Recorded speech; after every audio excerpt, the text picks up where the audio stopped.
TinaGale here with my scrappy ideas, and today I am back with round 2 of the Scrapmingle series, where new meets old. If you missed the first round with Crepe Paper Poolside, be sure to back up and watch those. They come on every Wednesday.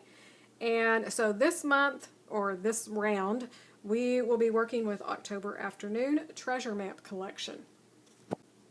The reason that I picked this was when I ordered these papers, I really loved the line, but I was getting another paper line that was kind of similar to it, and I had a lot of other things in my cart, so I ended up only purchasing 3 sheets of paper and one of the embellishment pieces. So I thought that was a perfect choice to start with the new Scrapmingle.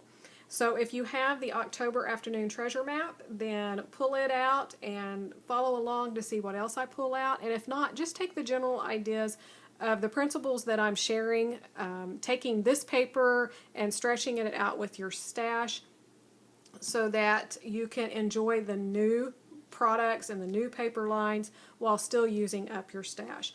And so another reason why I really liked this is if you look at the B-sides of this paper, all 3 of these go really well together, and it's a softer look and feel. And so if I did a layout with these 3 papers, it would be very different than if I flipped it over. And if you look at this side's very dark and it's very bright in that it's colors. I know this ombre's to a little bit lighter shade, but when you look at that, it starts out very dark and goes down to light. And so this would be a complete opposite look from the back sides of the papers.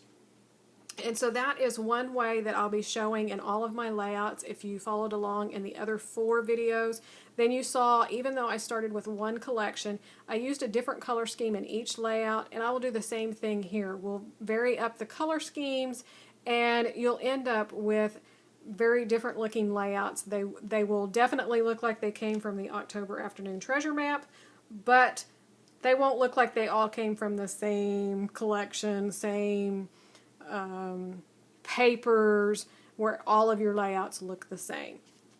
And by pulling in my stash, I can even stretch it further, and I can also change it up more. And so that's kind of where I'm going. When you look at my embellishments, I was looking for things that were brighter and darker like these so that I could pull out this look in my layouts. And then I'm also looking for things that are softer and lighter to go in with this look of the layouts. So first up, I have some embellishments. These are actually goes with this collection. So there's lots of tags and tabs, paper tabs that go on top. So of course all of these match to begin with. The other line that matches really well that's newer is the Pink Paisley Atlas. So this is a travel collection, and all of these will match really well with this side as well as the back side. And then the red and the blue, of course, is going to match, so I've pulled those out.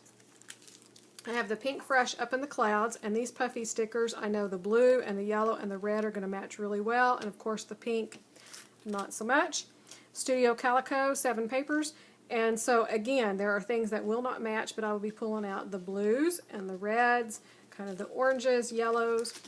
Then I have these photo overlays from Shimelle, and they are a travel line as well. And I've only used a couple of them, so I really want to use them.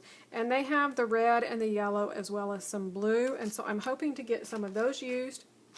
Back to the Pink Paisley Atlas, I have the ephemera pack. And there are lots and lots of embellishments, like I said, in the blue, yellow, and red. Look at those suitcases right there. So perfect match. I have the Crepe Paper Boys Rule Alpha, and so they're a clear, not acrylic, but my mind's blank. Like a transparency type paper with an orangey red. So those alphas will definitely work. Going back quite a bit, my mind's eye cut and paste. There are some blue and the orangey and the yellows that I'll be able to use.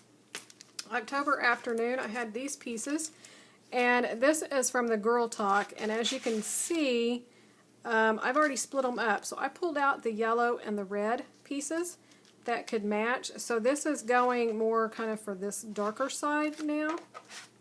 And then I also had the paper pack that has these cut apart pieces as well as full-sized paper. And so again, not the pink, but there are the darks, the blues, and the reds in there that I'll definitely be able to pull out. I know that would look great with it. And then the stickers. So I know this red heart, some of the blue flowers, the tabs, of course, and the circles, and some numbers. And then for the paper, I ended up pulling quite a bit of paper. Again, last time I did not pull as much paper, but this time I knew I was going to need full 12 by 12 sheets for backgrounds, and I was going to need quite a bit more paper to kind of pull in. So I may not use all of this. I more than likely won't. Just like last time, I didn't use it all. But I wanted to make sure that I had those close. And again, most of these were scraps from layouts that I've recently finished. And when I finish a layout, I take my scraps and I have a little divider thing that I just go ahead and put them in right there so that they're near my desk, and I try to use them up as quick as possible, because if they stay there very long, then I either trash them or I put them back in my stash. But so all of these were really close from layouts that I already had done or had used them on, and so this way it's, you know, it's going to help me finish them off. So I have this Heidi Swap paper, and it has the lighter blue, and it also has this with the blue and yellow that will go with the lighter color. I have this cut apart sheet from a layout that I just did, and there are several pieces on it that will match in really well. This ledger paper, of course, it was a scrap. I love ledger paper to do journaling and stuff on. I have this Chickanitty scrumptious paper, that's the blue denim, and I thought it went really well with this plaid. It just matched really great. So that could possibly be a background sheet. Another ledger. These are all from crepe paper from a paper pad that I had. So I pulled out quite a few from it. And like I said, that could be a background. It has these tag cut apart sheets, and there's several with the darker blue and the reds and yellows that I'll be able to use.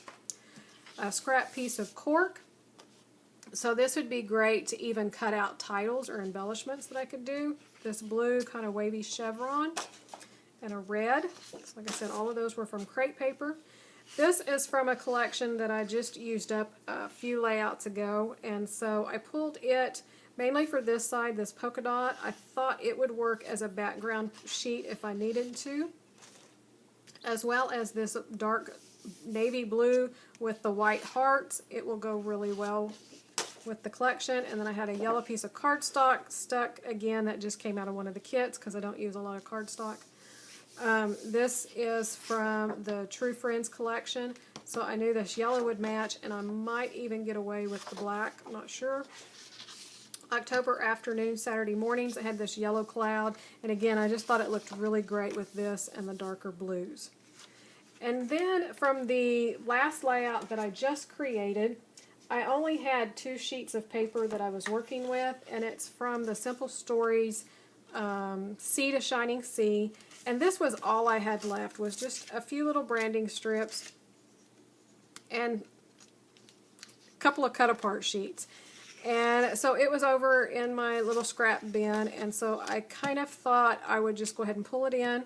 Colors match really well, so I'm hoping to kind of just finish that completely off. And then this is from last month's club kits that I had done. And I have some stickers and just 1 sheet of full paper, which I thought that would be great as a background as well.